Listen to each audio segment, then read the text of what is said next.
Moja, maombi yetu makubwa kwenye rufaa yetu hii, baada ya ile kesi yetu tuliyokuwa tumefungua ya kupinga kuenguliwa kinyume cha sheria na INEC.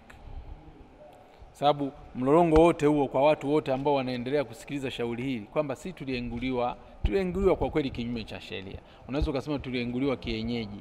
Moja, la kwanza, tulizungumza shauri ile la kwanza la kuenguliwa kwetu kwamba tulizuiwa tu kurudisha fomu.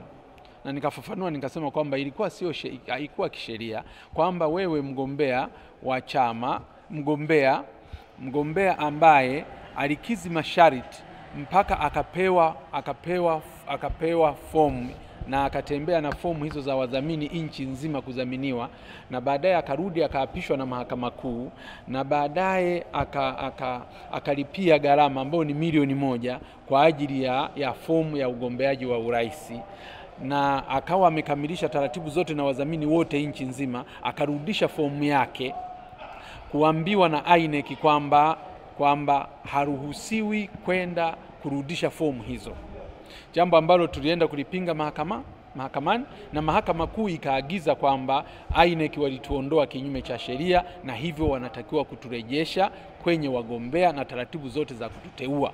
Na tukaenda tukateuliwa kwa taratibu zote za kisheria, na baada ya hapo sasa ikatengenezwa tena mapingamizi mengine, likawekwa pingamizi hilo ambalo mahakama INEC wakaenda kulikubali, ambalo ni pingamizi la kutoka kwa msajili wa vyama kwamba sisi tulishaenguliwa na msajili wa vyama. Lakini hata misingi yenyewe ya kuenguliwa na msajili wa vyama na yenyewe haiwezi kusimama kwa miguu yake, kwa sababu sheria ya uchaguzi yenyewe inasema mgombea yoyote, ukiacha zile sheria zingine za kikatiba ambayo hakuna hata mtu mwingine anayebisha kwamba hatukizi matakwa yale ya mengine ya vipengele vingine vya matakwa ya kikatiba ya kuwa mgombea wa urais. Kwenye lile la kisiasa ni moja tu, linakutaka kila mgombea awe ni mwanachama wa chama chochote cha siasa, jambo ambalo hakuna mtu anayebisha kwamba Mpina si mwanachama wa chama chochote cha siasa na kadi yake anayo. Lakini la pili, awe amedhaminiwa na chama chake cha siasa, kwa maana ya nafasi ya rais, awe na barua aliyoandikiwa na katibu mkuu wa chama chake cha siasa. Mpina anayo barua hiyo, na INEC hawabishi kwamba wanayo hiyo barua.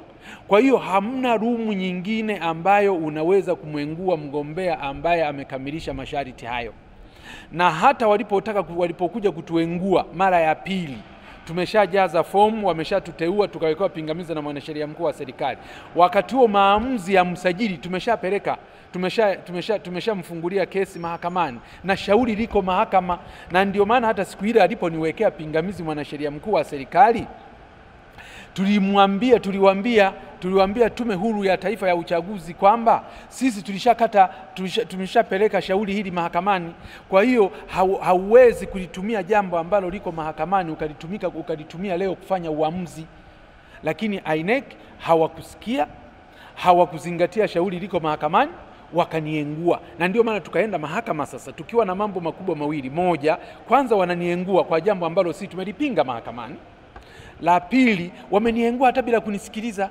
Sasa huyo ukizungumzia swala la msajili kwenye tume ya uchaguzi ambayo tunaita ni Tume Huru ya Uchaguzi, ambayo kisheria haiingiliwi na chombo chochote kingine kile cha serikali, hauwezi ukasema tu umepata pingamizi tu na barua ya msajili kwamba huyu tumemwengua halafu usimpe nafasi ya kumsikiliza.